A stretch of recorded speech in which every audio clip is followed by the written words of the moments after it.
innal hamdalillah nahmaduhu wa nasta'inuhu wa nastaghfiruhu wa na'udzu billahi min shururi anfusina wa sayyiati a'malina may yahdihillahu fala mudilla lahu wa may yudlil fala hadiya lahu ashhadu an la ilaha illallah wa ashhadu anna muhammadan abduhu wa rasuluhu amma ba'd. எல்லா புகழும் புகழ்ச்சியும் அல்லாஹ் ஒருவனுக்கே உண்டாகட்டுமாக. அவனுடைய அமைதியும் கருணையும் நபிகள் பெருமானார் ஸல்லல்லாஹு அலைஹி வஸல்லம் அவர்கள் மீதிலும் அவர்கள் காட்டிய வழிப்படி மாத்திரம் வாழக்கூடிய அனைவர்கள் மீதிலும் உண்டாகட்டுமாக. பேரன்பிற்கினிய எல்லாம் வல்ல அல்லாஹுவின் நல்லடியார்களே, நாம் வாழுகிற இந்த உலக வாழ்க்கையிலே சரியான முறையில் வாழ்ந்து மறுமையிலே வெற்றி பெற வேண்டும் என்பதற்காக இறைவன் தன்னுடைய தூதர்களை காலத்திற்கு காலம் அனுப்பி வைத்து அவர்கள் மூலமாக சரியான வழிகாட்டுதல்கள் எது என்பதையும் நாம் தவிர்த்து நடக்க வேண்டிய தவறான வழிமுறைகள் எது என்பதையும் இனம் பிரித்து காட்டியிருக்கிறான். அந்த அடிப்படையில் இந்த உலகுக்கு இறுதியாக அனுப்பப்பட்ட நபிகள் பெருமானார் ஸல்லல்லாஹு அலைஹி வஸல்லம் அவர்கள் திருமறை குர்ஆனை நம்முடைய வாழ்வியல் வழிகாட்டியாகவும் அதனுடைய பரிபூரணமான விளக்க உரையாக தன்னுடைய வாழ்நாள் முழுவதையும் அமைத்துவிட்டு சென்றிருக்கிறார்கள். இந்த வழிகாட்டுதல்களின்படி யாரெல்லாம் இந்த உலகத்திலே வாழ்வார்களோ அவர்கள் அத்தனை பேரும் மறுமையிலே சொர்க்கம் நுழைவார்கள் என்றும், இந்த வழிகாட்டுதலுக்கு மாற்றமாக எவரெல்லாம் வாழுகிறார்களோ அவர்கள் அத்தனை பேரும் கண்டிப்பாக நரகத்திலே நுழைவார்கள் என்றும் புனிதமிக்க இஸ்லாமிய மார்க்கம் நம் அத்தனை பேருக்கும் கட்டளையிடுகிறது. இந்த அடிப்படையிலே இந்த உலகத்திலே வாழ வேண்டும் என்று ஆசைப்படுகிற நாம், இந்த உலக வாழ்க்கையிலே ஒவ்வொரு மனிதர்களும் தங்களுடைய வாழ்வை அமைத்துக் கொண்டிருக்கக்கூடிய வழிமுறைகளை எடுத்து நோக்கும் போது அத்தனை பேரும் இந்த உலகத்திலே நிலைத்திருக்க போகிறவர்களைப் போல, இந்த உலகம்தான் நம்முடைய வாழ்க்கை என்பதைப் போல இந்த உலகத்திற்காகவே வாழக்கூடிய மக்களாக பெரும்பாலான மக்களை நாம் அவதானிக்க முடிகிறது. இந்த உலகத்திலே வாழுகிற நேரத்தில் நாம் அத்தனை பேரும் என்றோ ஒரு நாள் மரணத்தை தழுவப் போகிறோம், கண்டிப்பாக மரணம் நம்மை வந்தடைந்தே தீரும் என்ற எண்ணங்கள் இஸ்லாமிய மார்க்கத்தினூடாக அத்தனை பேருக்கும் கட்டளையிடப்பட்டிருந்தாலும் மரணத்தை மறந்த ஒரு சமுதாயமாக, இந்த உலக வாழ்வை நேசிக்கக்கூடிய ஒரு சமுதாயமாக இன்றைக்கு நம்முடைய சமுதாயம் வாழ்ந்து கொண்டிருக்கக்கூடிய காட்சிகளை கண்கூடாக காண கிடைக்கிறது. நபிகள் பெருமானார் ஸல்லல்லாஹு அலைஹி வஸல்லம் அவர்கள் ஒரு சந்தர்ப்பத்திலே தூங்கிக் கொண்டிருக்கிறார்கள். நபிகள் நாயகம் அவர்கள் தூங்கி எழும்புகிற நேரத்தில் அவருடைய உடலிலே முதுகுப்புறமாக பாயினுடைய அடையாளங்கள் பதிந்திருக்கிறது. ரசூலுல்லாஹ் வெறும் பாயில படுத்து எழும்புறாங்க. நபிகள் நாயகத்துடைய உடல் முழுவதும் அந்த பாயினுடைய அடையாளங்கள் பதிந்திருக்கிறது. அதை பார்த்த நபித்தோழர்கள் கேட்கிறார்கள், அல்லாஹ்வின் தூதரே, உலகத்திலே எத்தனையோ ஆட்சியாளர்கள் இருக்கிறார்கள், மிக பெரும் ஆட்சியாளர்கள் எல்லாம் சொத்து சுகங்களை அனுபவித்து மிகச் சிறப்பாக வாழுகிற நேரத்தில், அவர்களுடைய அரண்மனைகள் எல்லாம் கோபுரங்களைப் போல் வளர்ந்திருக்கிற நேரத்தில் நீங்கள் மாத்திரம் இந்த வெற்றுப்பாயில் படுத்துறங்குகிறீர்களே, உங்களுக்கு நாங்கள் சிறந்ததொரு தூங்குமிடத்தை சரி பண்ணி தரவா என்று சஹாபாக்கள் கேட்கிறார்கள். நபிகள் நாயகம் ஸல்லல்லாஹு அலைஹி வஸல்லம் அவர்கள் அதற்கு பதில் உரைக்கிறார்கள், நான் இந்த உலகத்திலேயே நிரந்தரமாக இருப்பதற்கு வந்தவன் அல்ல. ரசூலுல்லாஹி ஸல்லல்லாஹு அலைஹி வஸல்லம் அவருடைய பதில், மற்ற அரசர்களைப் போல எனக்கும் சுகபோகங்களை பெற்றுத் தாருங்கள், நானும் ரொம்ப சூப்பராக வாழணும், இந்த உலகத்தையே அனுபவிச்சுட்டு போகணும், பிறந்ததுக்காகவாவது அனுபவிக்க வேணுமா இல்லையா, இந்த எண்ணத்துல பேசாம என்ன சொல்றாங்கன்னு கேட்டா, இல்லை இல்லை, எனக்கு நான் இந்த உலகத்திலேயே நிரந்தரமாக வாழ்வதற்கு வந்திருந்தவன் என்றால் இந்த தேவைகள் எல்லாம் எனக்கு தேவைப்படும், எனக்கு எது இருக்கிறதோ அது போதுமானது என்று நபிகள் பெருமானார் ஸல்லல்லாஹு அலைஹி வஸல்லம் அவர்கள் சஹாபாக்களுடைய கோரிக்கையை தட்டி கழிக்கிறார்கள். இன்னொரு சந்தர்ப்பத்திலே பெருமானார் ஸல்லல்லாஹு அலைஹி வஸல்லம் அவர்கள் சொல்கிறார்கள், குன் ஃபித் துன்யா கஅன்னக கரீபுன் அவ் ஆபிரு ஸபீல், இந்த உலகத்திலே நீங்கள் வாழுகிற காலகட்டத்தில் ஒரு வழிப்போக்கனை போன்று அல்லது ஒரு பயணியை போன்று வாழ்ந்துவிட்டு சென்று விடுங்கள். இந்த உலக வாழ்க்கையை பத்தி சொல்ற நேரத்தில் நபிகள் நாயகம் அவர்கள் கட்டளையிடுகிறார்கள், இந்த உலக வாழ்க்கை என்பது ஒரு பிரயாணிக்கு ஒப்பான ஒரு வாழ்க்கை. ஒரு பிரயாணி ஒரு பயணம் போகும்போது ஒரு ஊர்ல நிரந்தரமா தங்கணும்னு நினைப்பானா? அப்படி நினைக்க மாட்டான். இங்க இருந்து ஒரு வெளிநாட்டுக்கு பிரயாணம் போறீங்க, ஒரு வெளிநாட்டுக்கு இப்போ துபாய்க்கோ கத்தருக்கோ போறாரு, போறவர் அங்கதான் நான் பெர்மனண்டா இருக்க போறேன்னு நினைச்சிட்டு போவாரா? அப்படி போக மாட்டாரு. அல்லது வெளியூர்ல இருந்து ஒருத்தர் கொழும்புக்கு வர்றாரு, கொழும்புக்கு வர்ற நேரத்தில் என்ன வேலையோ அதை முடிச்சுட்டு போக நினைப்பாரு தவிர இங்கேயே பெர்மனண்டா இருக்க நினைப்பாரான்னு கேட்டா அப்படி நினைக்க மாட்டாரு. இது போன்று உலக வாழ்க்கையை நினைத்துக் கொள்ளுங்கள். ஒரு வழிப்போக்கனை போல உங்களை நினைத்துக் கொள்ளுங்கள். வந்தமா வேலையை முடிச்சமா போனமான்னு இருக்க வேண்டிய ஒரு இடமே தவிர இது நிரந்தரமற்ற உலகம் என்பதை நபிகள் நாயகம் ஸல்லல்லாஹு அலைஹி வஸல்லம் அவர்கள் தெளிவுபடுத்துவதற்காக குன் ஃபித் துன்யா கன்னக கரீபுன் அவ் ஆபிருஸ் சபீல், நீ ஒரு வழிப்போக்கனை போல அல்லது ஒரு பிரயாணியை போல வாழ்ந்துவிட்டு சென்று விடு என்று சொன்னது மாத்திரமல்லாமல் அத்தோடு சேர்த்து சொல்லுகிறார்கள், நீ மண்ணறைக்குள் நுழைந்து விட்டவனாக உன்னை எண்ணிக்கொள். மௌத்தா போயிட்டேன், கபருக்குள்ளதான் இருக்கிறேன்னு நினைச்சுக்க, இந்த உலகத்துல தான் வாழ்றேன்னு நினைச்சுக்கிட்டு இருந்தோம்னா உலகம் உலகம் உலகம் என்றுதான் அலைவோமே தவிர மரணத்தை பற்றிய எண்ணம் உங்களுக்கு வராது.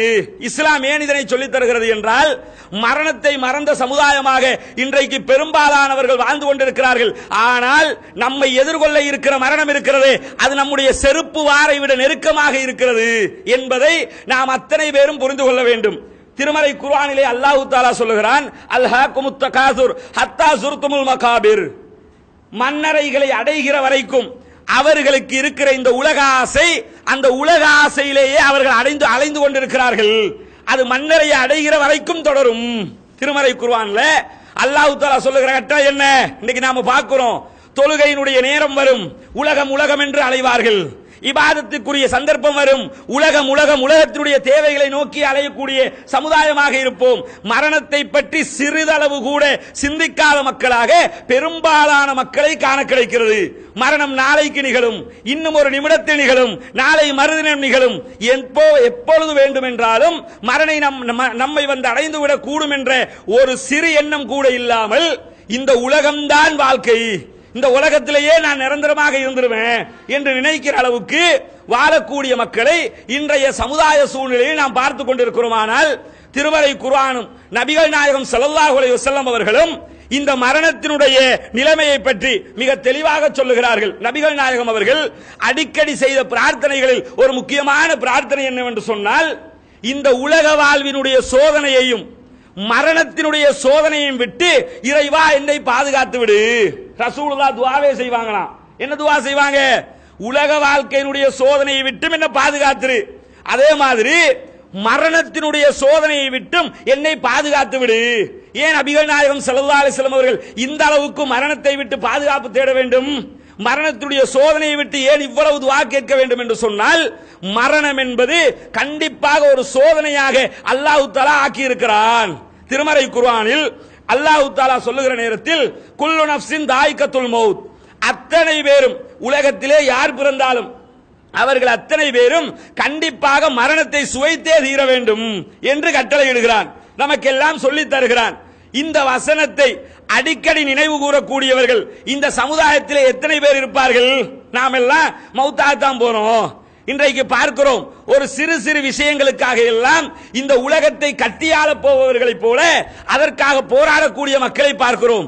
வியாபாரம் என்றால் மரணத்தை மறந்து, மார்க்கத்தினுடைய கட்டளைகளை மறந்து வியாபாரத்திற்காகவே நம்முடைய காலத்தை செலவழிக்கக்கூடிய மக்களை பார்க்கிறோம். ஒரு நிமிடம் நாம் அத்தனை பேரும் மரணிக்கத்தான் போகிறோம் என்பதை நினைத்து பார்த்தால் இந்த நிலை தொடருமா? கண்டிப்பாக தொடர மாட்டாது. யோசிச்சு பாருங்க, இன்றைக்கு நமக்கு இருக்கக்கூடிய சொத்து செல்வங்கள், நாம் வாழக்கூடிய இடம், நம்முடைய வீடு, நம்முடைய மனைவி, நம்முடைய பிள்ளைகள், நம்முடைய சொத்துக்கள், நம்முடைய வாகனங்கள், இவை அத்தனையும் தனிமைப்படுத்தப்பட்டு மரணம் என்று வந்துவிட்டால் கண்டிப்பாக கபருக்குள் நுழைகிற நேரத்தில் நாம் மாத்திரம்தான் செல்ல வேண்டுமே தவிர அத்தனை பேரையும் அழைத்துக் கொண்டு செல்ல முடியாது. அபூபக்கர் சித்தீக் ரலியல்லாஹு அன்ஹு அவருடைய மரண தருவாய், அந்த மரண தருவாயிலே அபூபக்கர் சித்தீக் ரலியல்லாஹு அன்ஹு அவர்களை சந்திப்பதற்காக ஆயிஷா ரலியல்லாஹு அன்ஹா அவர்கள் அவருடைய அருமை மகளார் வருகிறார்களாம். வந்து அபூபக்கர் சித்தீக் ரலியல்லாஹு அன்ஹு அவர்களுக்கு அருகாமையிலே வருகிற நேரத்தில் அவர்கள் கவலைப்படுகிறார்கள். கவலைப்படும் போது அபூபக்கர் சித்தீக் ரலியல்லாஹு அன்ஹு அவர்கள் அன்னை ஆயிஷா ரலியல்லாஹு அன்ஹா அவர்களை பார்த்து கேட்கிறார்கள், ஆயிஷாவே, நபிகள் நாயகம் ஸல்லல்லாஹு அலைஹி வஸல்லம் அவர்கள் மரணித்த நேரத்தில் நீங்கள் எத்தனை ஆடைகளில் அவரை கவனித்தீர்கள்? யோசிச்சு பாருங்க, மரண தருவாயில இருக்கிறாரு, இந்த மரணம் வர போகுதுன்னு எதிர்பார்த்துக்கிட்டு இருக்கிறாரு. தண்ட மகள் பார்க்கிறதுக்காக வர்றாங்க.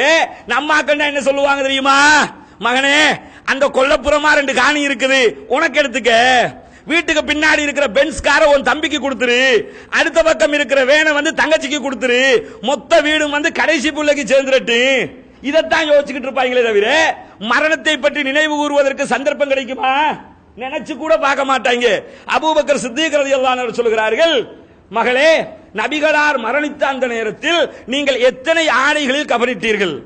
ஆயிஷா ரலியல்லாஹு அன்ஹா சொல்கிறார்கள், நாங்கள் நபிகளார் மரணித்த நேரத்தில் 3 ஆடைகளில் அவரை கபனிட்டோம். கபனாடைய 3 துண்டாக 3 ஆடைகளில் கபனிட்டோம் என்று சொல்லுகிறார்கள். பிறகு கேட்கிறாங்க, நபிகள் நாயகம் ஸல்லல்லாஹு அலைஹி வஸல்லம் அவர்கள் மரணித்த அந்த நாள் எந்த நாள், எந்த டேட்ல மௌத்தா போனாங்க அப்படின்னு கேட்கிறாங்க. அப்பொழுது ஆயிஷா ரலியல்லாஹு அன்ஹா சொல்றாங்க, அவர்கள் சரியாக திங்கட்கிழமை மரணித்தார்கள். அபூபக்கர் சித்திக் ரலியல்லாஹு அன்ஹு அவங்களுக்கு திங்கட்கிழமை மௌத்தா போனது தெரியாம இல்ல, சில நேரங்களில் மரண தருவாய் மறந்திருக்கலாம். அவங்க அந்த மரணத்தினுடைய வேதனையில கேட்கிறாங்க, எந்த டேட்ல மௌத்தா போனாங்க? திங்கட்கிழமை மரணித்தார்கள். நானும் இன்றைக்கு திங்கட்கிழமையில் தான் சக்கராத்துடைய வேதனையை அனுபவித்துக் கொண்டிருக்கிறேன் மகளே, அநேகமாக நானும் இன்று மரணிக்க வாய்ப்பு இருக்கிறது என்று சொல்லி மரணத்தை எதிர்பார்த்துக் கொண்டிருக்கிறார்கள். அப்பொழுது சொல்லுகிறார்கள், நான் மரணித்தால் நான் இன்றைக்கு உடுத்தி இருக்கக்கூடிய இந்த ஆடையிலே என்னை கவனித்து விடுங்கள். உடுத்தி இருக்கக்கூடிய ஆடையில குங்கும சாயம் பட்டு போயிருக்குது. அபூபக்கர் சித்திக் ரலியல்லாஹு அன்ஹு ஆடையில அதை சொல்றாங்க, இந்த குங்கும சாயத்தை கழுவிட்டு இந்த ஆடையோடு இன்னும் 2 ஆடைகளை சேர்த்து மொத்தம் 3 துணிகளில் என்னுடைய உடலை அடக்கம் செய்து விடுங்கள். ஆயிஷா ரலியல்லாஹு அன்ஹா கேட்கிறாங்க, அபூபக்கர் சித்திக் ரலியல்லாஹு அன்ஹு பார்த்து, தந்தையே, நாங்கள் உங்களை அடக்கம் செய்கிற நேரத்தில் ஒரு புத்தாடையில் அடக்கம் செய்தால் என்ன? நல்ல வெள்ளை வெள்ளேரென்று ஒரு கவனாடையை எடுத்து அடக்கம் செஞ்சா என்ன? அபூபக்கர் சித்திக் ரலியல்லாஹு அன்ஹு கேட்கிறார்கள், வேண்டாம், இந்த ஆடையிலேயே அடக்கம் செய்யுங்க. ஏன் தெரியுமா? எப்படி போனாலும் புத்தாடை அணிவதற்கு தகுதி படைத்தவர்கள் இந்த உலகத்திலே வாழுகிற மக்கள் தான். புது ஆடையை உடுத்துக்கிட்டு ஜொலிக்கிறதுக்கு காட்டிக்கிட்டு தெரியறதுக்கு நான் இந்த உலகத்துல வாழவா போறேன்? மௌத்தா போய் அடக்கத்தானே போறீங்க. இந்த சீல்வடிய கூடிய உடம்புக்கு புத்தாடை எதற்கம்மா? எனக்கு தேவையான அந்த ஆடையே அணிவித்து விடுங்கள், நான் உடுத்திருக்கக்கூடிய ஆடையிலேயே என்னை கவனித்து அடக்கம் செய்து விடுங்கள் என்று சொல்லி அபூபக்கர் சித்திக் ரலியல்லாஹு அன்ஹு சொல்கிறார்கள். சரியாக செவ்வாய்க்கிழமை அபூபக்கர் சித்திக் ரலியல்லாஹு அன்ஹு மரணத்தை தருகிறார்கள். யோசித்து பாருங்கள், மரண தருவாய் இவ்வளவு செய்திகள் சொல்வதற்கு அபூபக்கர் சித்திக் ரலியல்லாஹு அன்ஹு அவர்களுக்கு அல்லாஹ் தஆலா அவகாசத்தை கொடுத்தானே, நமக்கு இந்த அவகாசம் கிடைக்குமா? இன்றைக்கு உலகத்திலே வாழ்பவர்கள் இந்த உலகத்திலே நிலையாக இருப்பதை போல வாழ்கிறோமே, பாவம் செய்கிற நேரத்தில் யோசிக்காமல் இருக்கிறோமே. விபச்சாரம் செய்பவன் விபச்சாரம் செய்து கொண்டே இருக்கிறான், பொய் சொல்பவன் பொய் சொல்லிக் கொண்டே இருக்கிறான், திருடுபவன் திருடிக் கொண்டே இருக்கிறான், சிகரெட் பிடிப்பவன் சிகரெட் பிடித்துக் கொண்டே இருக்கிறான், சாராயம் குடிப்பவன் சாராயம் குடித்துக் கொண்டே இருக்கிறான். ஒரு நிமிடம் இந்த பாவங்களை செய்கிற நேரத்தில் உயிர் பிரிந்தால் நம்முடைய நிலை என்ன ஆகும் என்பதை யோசித்து பார்த்தால் இந்த பாவம் எல்லாம் செய்யறதுக்கு மனசாவது வருமா? அல்லாஹ்வின் தூதரிடத்தில் சஹாபாக்கள் கேட்கிறார்கள், அல்லாஹ்வின் தூதர் அவர்களே, ஒரு மூமின் விபச்சாரம் செய்வானா? கண்டிப்பாக விபச்சாரம் செய்வான். ஆனால் விபச்சாரம் செய்கிற நேரத்தில் அவன் மூமினாக இருக்க மாட்டான். ஒரு மூமினாக இருக்கிற விபச்சாரம் செய்வானா? விபச்சாரம் செய்கிற நேரத்தில் மூமினாக இருக்க மாட்டானா? அப்படி என்றால் விபச்சாரம் செய்து கொண்டிருக்கும் போது உயிர் பிரிந்தால் கண்டிப்பாக அவன் ஈமான் அற்றவனாகத்தான் மரணிக்கிறான். அப்ப என்ன நிலைமையாகும்? நேரடியாக ஸ்ட்ரைட்டா நரகத்துக்கு போய் விழக்கூடிய ஒரு நிலையை இந்த பாவங்கள் கொண்டு போய் சேர்த்து விடும். சிகரெட் பிடிக்கும் போது ரொம்ப இன்ட்ரெஸ்டா இருக்கு, சாராயம் குடிக்கும் போது ரொம்ப இன்ட்ரெஸ்டா இருக்கு, ஒரு பாவத்தை செய்யும் போது ரொம்ப சூப்பரா இருக்கும். ஆனா என்ன நினைச்சு பார்க்கணும்? பாவத்தை செய்யறமே, இந்த பாவம் நடந்து கொண்டிருக்கும் போது அல்லாஹ் தஆலா எனக்கு மரணத்தை தந்தால் என்னுடைய நிலை என்னவாகும்? அல்லாஹ் தஆலா திருமறை குர்ஆனிலே சொல்லுகிறான், ஐனமா தகூனு யுத்ரிக்குமுல் மௌத் வலவ் குந்தும் ஃபீ புரூஜின் முஸையதா. நீங்கள் எங்கிருந்தாலும் உங்களுக்கு மரணம் வந்தடைந்தே தீரும். அது எவ்வளவு பெரிய ஆக்களா இருந்தாலும் சரி. இந்த உலகத்தில் பார்க்கிறோமா இல்லையா? நிதர்சனமாக நாம் உயிரோடு இருக்கும் போது எத்தனை பேர்களை பார்த்திருக்கிறோம், எவ்வளவு பெரிய அரசர்களை பார்த்திருக்கிறோம், ஆட்சியாளர்களை பார்த்திருக்கிறோம். கடாபி எங்க போனா? சவுதி மன்னர் எங்க போனாரு? மரணத்தை தடுக்க முடிஞ்சதா? அவ்வளவு பெரிய சாம்ராஜ்யம் அரபுலகத்தின் ஜனாதிபதியாக இருந்தவர் மௌத்தா போயிட்டாரு. அவருடைய அவ்வளவு சொத்து செல்வங்கள் படைபலம் அதை வச்சு மரணத்தை தடுக்க முடியவில்லை. கடாபி அவ்வளவு பெரிய செல்வந்தனாக உலகத்தின் மிகப்பெரிய ஆட்சியாளர்களில் ஒருவனாக வாழ்ந்தவன். மரணத்தை தடுக்க முடியவில்லை. யாராக இருந்தாலும் இந்த மரணத்தை விட்டு விதிவிலக்கில்லை. வலவ் குந்தும் ஃபீ புரூஜின் முஸையதா, நீங்கள் ஒரு மிக பெரும் கோட்டைக்குள் இருந்தால் கூட மரணம் உங்களை அடைந்தே தீரும். என்ன நினைச்சுக்கிட்டு இருக்கிறோம்? நமக்கு இப்பதானே 18 வயசு, நமக்கு இப்பதானே 40 வயசு, நமக்கு இப்பதானே 52 பிறக்குது, இப்ப 60 கூட அடையல. மௌத்தா போறவன் எல்லாம் கண்டிப்பாக ஒரு 70 வயசுக்கு பிறகுதான் மௌத்தா போவான்பா, அல்லது மௌத்தா போறவன் எல்லாம் ஒரு 90 வயசு வரைக்கும் இருப்பாங்க. மரணிப்பதற்குரிய எல்லையாக 60 வயது தாண்டி விட்டால் தான் மரணம் என்று நினைத்துக் கொண்டிருக்கிறோம். கண்ணுக்கு முன்னால் எத்தனை இளைஞர்கள் மரணிப்பதை பார்க்கிறோம். அந்த மரணங்கள் எல்லாம் நம்முடைய மரணத்தை நினைவு கூறக்கூடாதா? அல்லாஹ் தஆலா இன்னொரு வசனத்திலே சொல்லும்போது, இதா ஜாஅஹதகுமுல் மௌத் தௌஃபத்துஹு ருசுலுனா, உங்களுடைய மரண நேரம் நெருங்கிவிட்டால் எங்களுடைய மலக்குமார் உங்களுக்கு ஒரு நிமிடம் கூட அவகாசம் தரமாட்டார்கள், உடனடியாக கைப்பற்றி விடுவார். யா அல்லாஹ், என் மகளுக்கு கொடுக்க வேண்டிய ஒரு 50,000 ரூபாய் காசு இருக்குது, கொடுத்துட்டு வர்ற வரைக்கும் ஒரு 5 நிமிஷம் டைம் தாயே, நான் கொடுத்துட்டு வந்து அனுப்புற உயிர் எடுத்துக்க. என்ன அப்படியாப்பா, போயிட்டு வா, கொடுத்துட்டு அப்படியே மகனுக்கு கொடுக்க இருக்கிற மீது 2.5 லட்சம் ரூபாய் கொடுத்துட்டு வான்னு சொல்லி தருவானா? கிடையாது. அல்லாஹ்ட்ட அவகாசம் கேட்ட, இறைவா ஒரு 10 நிமிஷம் டைம் தா, ஒரு 2 நிமிஷம் டைம் தா, கடைசி மூச்சியை இன்னொரு தடவை எடுத்து விட்டுக்கிறேன், அதுக்கு மட்டும் டைம் தா, தருவானா? நேரம் நெருங்கிவிட்டால் உங்களுக்குரிய அவகாசம் வழங்கப்படாது. நபிகள் நாயகம் ஸல்லல்லாஹு அலைஹி வஸல்லம் அவர்கள் ஒரு சந்தர்ப்பத்திலே சொல்கிறார்கள், சொர்க்கம் உங்களுடைய செருப்பு வாரை விட நெருக்கமாக இருக்கிறது, நரகமும் உங்களுடைய செருப்பு வாரை விட நெருக்கமாக இருக்கிறது. ரெண்டுமே செருப்பு வாரை விட நெருக்கமாக இருக்குதான். நரகமும் செருப்பு வாரி எவ்வளவு இடத்துல இருக்குதோ அவ்வளவு பக்கத்துல இருக்குதான், சொர்க்கமும் அவ்வளவு பக்கத்துல இருக்குதான். எது வேணுமோ நீ சாய்ஸ் பண்ணிக்க, எது வேணுமோ நாம தான் முடிவெடுக்கணும். இந்த பக்கம் போனா நரகம், அந்த பக்கம் போனா சொர்க்கம், ரெண்டுமே பக்கத்துல பக்கத்துல இருக்குது. முடிவெடுக்க வேண்டியது நம்முடைய பொறுப்பு. நபிகள் நாயகம் ஸல்லல்லாஹு அலைஹி வஸல்லம் அவர்கள் இவ்வளவு நெருக்கத்தில் நம்மோடு சொர்க்கமும் நரகமும் நிற்கிறது, நீங்கள் அதற்குரிய அமல்களை செய்து கொள்ள வேண்டும் என்று மிக தெளிவாக சொல்லுகிறார்கள். யோசித்து பாருங்கள், நபிகள் நாயகம் ஸல்லல்லாஹு அலைஹி வஸல்லம் அவர்கள் இந்த உலகத்தின் மிகச்சிறந்த ஒரு ஆட்சியாளர்களில் ஒருவர். மரணத்தை விட்டு தவிர்க்க முடிந்ததா? மௌத்தாகாம இருக்க முடிந்ததா? நிலையாகவே வாழ முடிந்ததா? நபிகள் நாயகம் ஸல்லல்லாஹு அலைஹி வஸல்லம் அவர்களுடைய மரண தருவாய் நபிகள் பெருமானார் ஸல்லல்லாஹு அலைஹி வஸல்லம் அவர்கள் மிகவும் கஷ்டப்பட்டவர்களாக இருக்கிறார். எந்த அளவுக்கு கஷ்டம்? மரண தருவாயில நபிகள் நாயகம் ஸல்லல்லாஹு அலைஹி வஸல்லம் அவர்கள் தன்னுடைய கரத்தை தண்ணீருக்குள் போடுகிறார்கள். தண்ணீருக்குள்ள போட்டு அப்படியே எடுத்து அவ்வளவு காய்ச்சல் உடம்புல தேய்ச்சிக்கிடுவாங்க. காய்ச்சல்ல கடுமையாக பீடிக்கப்பட்ட நபிகள் நாயகம் ஸல்லல்லாஹு அலைஹி வஸல்லம் அவர்கள் நிறைய உபதேசங்களை செய்கிறார்கள். இந்த சமுதாயத்துக்கு ரசூலுல்லாஹி ஸல்லல்லாஹு அலைஹி வஸல்லம் அவருடைய மரணம் இருக்கிறதே, அதுவே நாம் அத்தனை பேரும் அறிந்து கொள்ள வேண்டிய ஒரு முக்கியமான அற்புதம். ரசூலுல்லாஹ்வுடைய மரணம் மாதிரி இந்த உலக வாழ்க்கையில் யாருடைய மரணமும் சம்பவித்திருக்காது. அந்த அளவுக்கு மரண தருவாயில தான் இவ்வளவு காலமாக என்ன பிரச்சாரம் செய்தார்களோ அந்த அத்தனை பிரச்சாரத்தையும் அச்சியொட்டாக ஒரு சொற்ப நேரத்துக்குள் அப்படியே தூக்கி சமுதாயத்திடத்தில் மீண்டும் ஒரு முறை ரிப்பீட் பண்றாங்க. என்ன பிரச்சாரம் எல்லாம் பண்ணினோமோ அது அத்தனையும் திரும்ப சொல்லுகிறார்கள். இந்த சந்தர்ப்பம் கிடைக்குமா? கிடைக்காது. நிறைய பேருக்கு கிடைக்காமலே மரணித்து விடுகிறார்கள். நபிகள் பெருமானார் ஸல்லல்லாஹு அலைஹி வஸல்லம் அவர்களுக்கு இந்த சந்தர்ப்பம் கிடைத்தது. நபி தோழர்களை அழைத்து சொல்கிறார்கள், உங்களிடத்தில் நான் 2 விஷயங்களை விட்டு செல்கிறேன், அந்த 2ஐயும் பின்பற்ற வேண்டும். ஒன்று திருமறை குர்ஆன், இன்னொன்று என்னுடைய ஹதீசுகள், நான் சொன்ன செய்திகள், நான் கற்றுத்தந்த பாடங்கள். இந்த 2ஐயும் தான் நீங்கள் பின்பற்ற வேண்டும். ரசூலுல்லாஹ் மௌத்தாகும் போது 3வது சஹாபாக்களும் இருக்கிறார்கள். சஹாபாக்களை பின்பற்றுங்கள் என்று சொல்லவில்லை. யோசித்து பாருங்கள், சஹாபாக்களை பின்பற்ற வேண்டும், அவர்கள் சொல்வது மார்க்கம் என்று சொல்லி இன்றைக்கு வழிகட்டு போயிருக்கிறார்களே ஒரு கூட்டத்தார், அவர்களுக்கு மிக படிப்பினையான ஒரு சம்பவம். உயிரோடு இருக்கிற ஒரு கூட்டத்தாரை சொல்லாமலே ரசூலுல்லாஹ் மரணிக்கிறார்கள் என்றால் அவங்களை பின்பற்றக்கூடாது.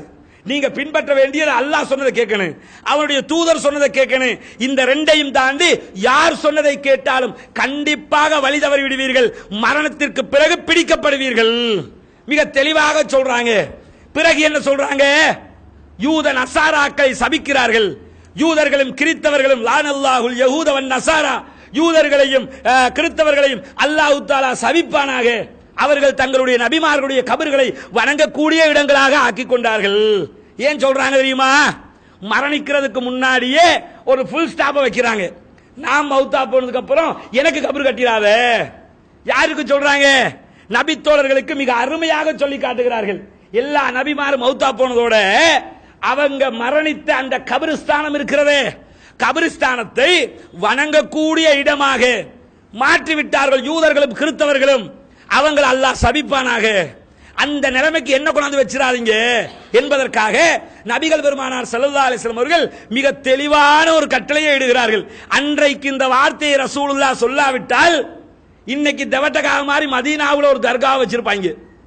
பார்க்கிறோமா இல்லையா? தெவட்டகாக கோயில்ல படுத்துற பாட்டை பார்க்கிறோம்ல. ஏன் உனக்கு வணங்கும் போதாவது அந்த இடத்துல போய் பிரார்த்திக்கும் போதாவது ஒரு சாதாரண சிந்தனை கூட வருவதில்லையா? யோசிச்சு பார்க்க வேணாமா? ஒரு கபருட்ட போய் கேட்டுக்கிட்டு இருக்கிறோமே, நம்மள மாதிரி மலம் கழித்த ஒரு மனிதன் ஆயிற்று, நம்மள மாதிரி சாப்பிட்ட ஒரு மனிதன் ஆயிற்று, நம்மள மாதிரி இந்த உலகத்தில் வாழ்ந்த ஒரு மனிதன் ஆயிற்று, நாம மௌத்தா போனா என்ன நிலைமையோ அதே நிலைமை தானே இவனுக்கும். அவன்கிட்ட போய் நாம கேட்டுக்கிட்டு இருக்கிறோமே, இந்த அடிப்படையான ஒரு சிந்தனை கூட வர வேண்டாமா? இதையெல்லாம் தடுத்து தான் ரசூலுல்லாஹ் சொல்கிறார்கள், யூதர்களையும் நசாராக்களையும் அல்லாஹ் சபிப்பானாக. அவர்கள் தங்களுடைய நபிமார்களுடைய கபர்களை வணங்கக்கூடிய இடங்களாக ஆக்கிவிட்டார்கள். ஏன் கபருக்கு அந்த நிலைமை வந்துடக்கூடாதுங்கிறதுக்காக ரசூலுல்லாஹி ஸல்லல்லாஹு அலைஹி வஸல்லம் அவர்கள் இந்த உபதேசத்தை செய்கிறார்கள். இப்படி ஒரு உபதேசம் செய்வதற்கு நமக்கு சந்தர்ப்பம் கிடைக்குமா? கிடைச்சா சந்தோஷம் தான். யாராவது எதிர்பார்க்க முடியுமா? நான் மௌத்தா போகும்போது நிறைய பேர் என்ன மௌத்தா போனா அல்லாஹ் நரகத்துல போடுவானே, தேவைதானே நரகத்துக்கு போறதுக்கும் கொஞ்சம் பேர் வேணுமா இல்லையா? எப்படி அறப்படிச்ச பேச்சு பேசுறாங்கன்னு சொல்லுவாங்கல்ல. நரகம்னா என்ன நினைச்சுக்கிட்டு இருக்கிறாங்க? பக்கத்து வீட்டுக்காரண்ட வீட்டுக்குள்ள போட்டுக்கிற அடுப்பு நெருப்புன்னு நினைச்சுக்கிட்டு இருக்கிறாங்க. சும்மா அப்படி கையை போட்டு எடுத்துட்டு வர்றதுக்கு இப்படி நினைச்சுக்கிட்டு நரகத்துக்கு போறதுக்கும் கொஞ்சம் பேர் வேணுமா இல்லையா? முதல்ல கபருக்குள்ள கிடைக்கிற வேதனையை பாரு, அதுக்கப்புறம் நரக வேதனை எப்படின்னு தெரியும். கபருல அல்லாஹ் சாம்பிள் காட்டுவான், ட்ரையல் வெர்ஷன் ஒன்று வரும். அதுக்கப்புறம் தான் கரெக்டான பிலிமே வெளியே வரும். முதல்ல கபர்ல ஒன்று இருக்குல்ல, கபர் வேதனை. நபிகள் நாயகம் அவர்கள் அடிக்கடி பிரார்த்தித்த அதிலிருந்து பாதுகாப்பு கேட்ட ஒரு வேதனை. கபர் வேதனையிலிருந்து இறைவா என்னை பாதுகாத்து விடு என்று துவா கேட்பார்களாம். அந்த கபர் வேதனையை பத்தி முதல்ல யோசிச்சு பாரு. அதுக்கப்புறம் என்ன செய்யணும்? நரகத்துக்கு போறதுக்கு ஆட்கள் வேணுமா இல்லையான்னு அப்ப முடிவெடுத்துக்க. என்ன பேச்சு?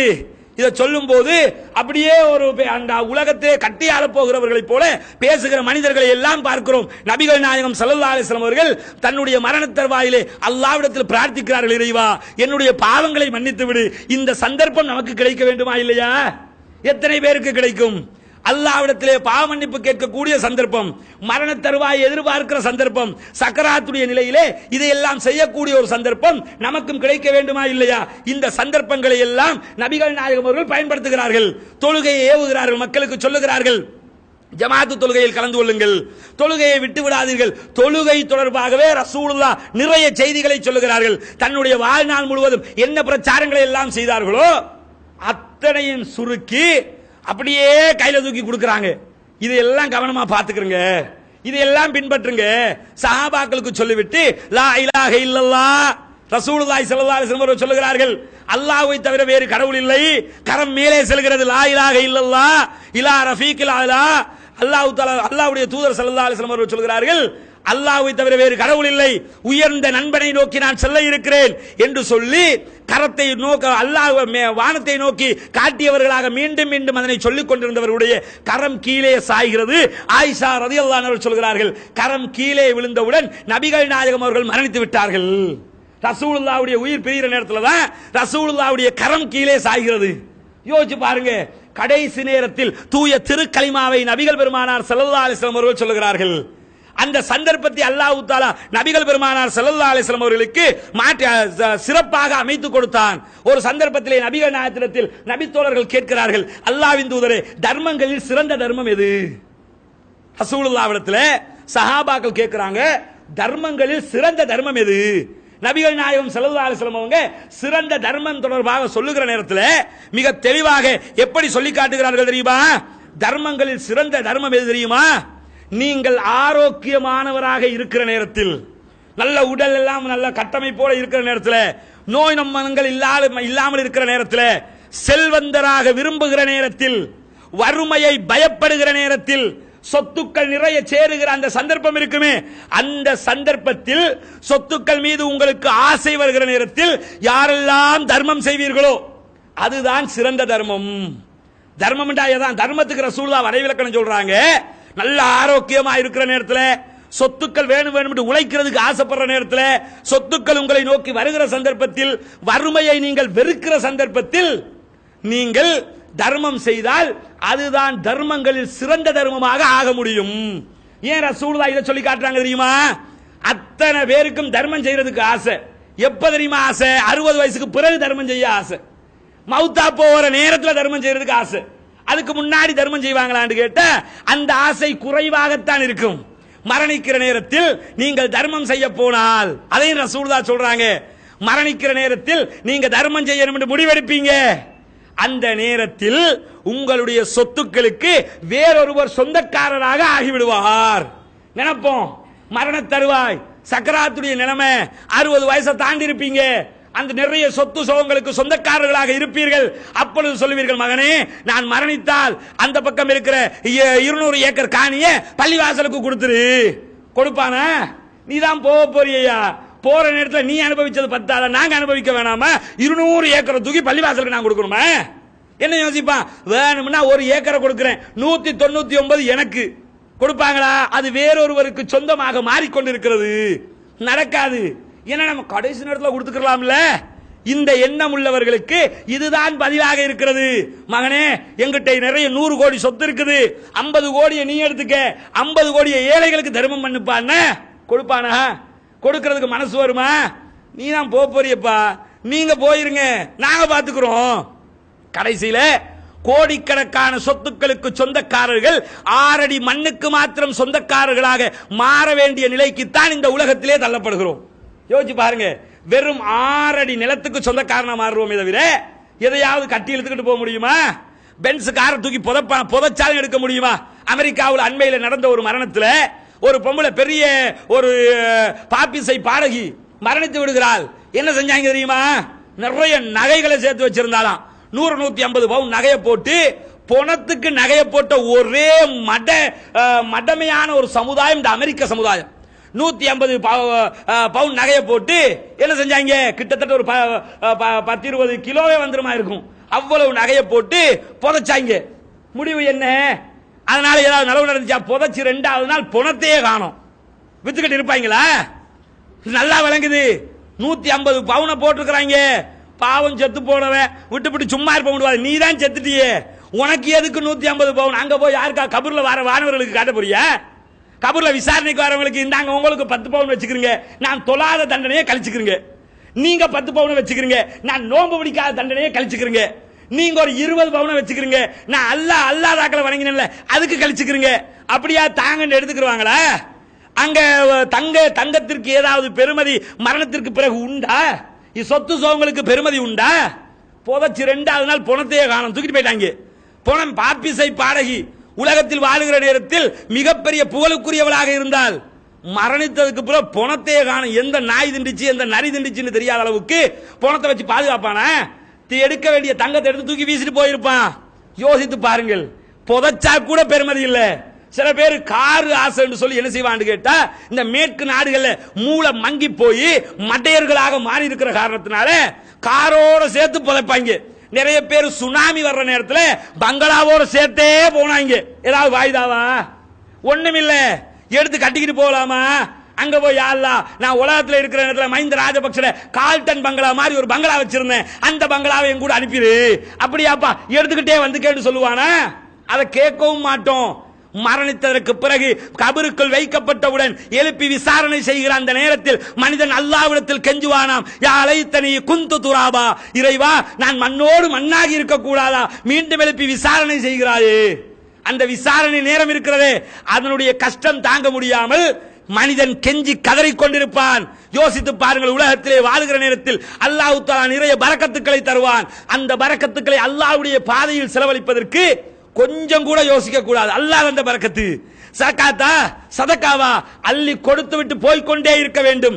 அதுதான் நம்முடைய மண்ணறைக்கு வந்து சேரப்போகிறது. அந்த மரண நேரத்தினுடைய சக்கராத்துடைய வேதனை வருகிற நேரத்தில் இந்த நிலைகள் நமக்கு தோன்றக்கூடும். நபிகள் நாயகம் ஸல்லல்லாஹு அலைஹி வஸல்லம் அவர்கள் மரண தருவாயில் இருக்கும் போது சொல்லுகிறார்கள், இன்னலில் மௌத்தி சக்கராத், மரணத்திற்கென்று ஒரு வேதனை இருக்கிறது. இன்னலில் மௌத்தி சக்கராத், மரணத்திற்கென்று ஒரு வேதனை இருக்கிறது. அந்த வேதனை வரும்போது நம்மால் தாங்க முடியாது. மரண உயிர் கைப்பற்றுகிற நிலைமை இருக்கிறது. நல்ல மனிதர்களாக இருந்தால் மிக இலகுவாக தண்ணீர் பையிலிருந்து எப்படி தண்ணீரை கொட்டும் போது தண்ணீர் கொட்டுப்படுமோ அதுபோன்று உயிரை அல்லாஹ் லேசாக கைப்பற்றி விடுவான். இதே கெட்ட தீயவர்களாக இருந்தால் எப்படி ஒரு முள்செடியில் இருக்கிற புடவையை உருவி எடுக்கப்படுமோ அதுபோன்று உயிரை பறித்தெடுக்கிற நிலை உருவாகும். அந்த நேரத்தில் இந்த உலகத்தில் யாரும் நம்மை காப்பாற்ற முடியாது. ஆகவே இந்த நமக்கு ஏற்படக்கூடிய மரணத்தை விட்டு, மரணத்துடைய சோதனையை விட்டு அல்லாஹ்விடத்தில் பாதுகாப்பு தேடி நாம் அத்தனை பேரும் என்றோ ஒரு நாள் மரணிக்கப் போகிறோம் என்பதை அடிமனதிலே ஆழமாக பதிய வைத்து, மரணம் நம்முடைய செருப்பு வாரை விட நெருக்கமாக இருக்கிறது என்பதை நாம் அத்தனை பேரும் புரிந்து கொள்ள வேண்டும். அபூபக்கர் சித்தீக் ரலியல்லாஹு அன்ஹு அவர்களுக்கு ஒரு நோய் ஏற்படுகிறது. நோய் ஏற்படுகிற நேரத்தில் ஒரு கவிதை பாடுகிறார்கள். அந்த கவிதையிலே என்ன சொல்லுகிறார்கள் தெரியுமா? ஒவ்வொரு மனிதனும் அவனுடைய மரணம் அவனுடைய செருப்பு வாரை விட நெருக்கமாக இருக்கிற நேரத்தில் தான் தங்களுடைய குடும்பத்தாரோடு அடுத்த நாள் காலையை அவன் சந்திக்கிறான். நோய் நேரத்தில் ஒரு கவிதை படிக்கிறாங்க. கவிதையில என்ன சொல்றாங்கன்னு கேட்டா, ஒவ்வொரு மனிதனும் தன்னுடைய குடும்பத்தாரோடு அடுத்த நாளை சந்திக்கிற போது எப்படி சந்திக்கிறானாம்? அவனுடைய மரணம் தன்னுடைய செருப்பு வாரை விட நெருக்கமாக இருக்கிற நேரத்தில் தான் சந்திக்கிறான். அடுத்த நிமிஷம் கூட மரணம் ஏற்பட்டு விடலாம், அதை எண்ணிக்கொண்டுதான் சந்திக்கிறான். அந்த நிலையை மனதிலே பதித்துக் கொள்ள வேண்டும்.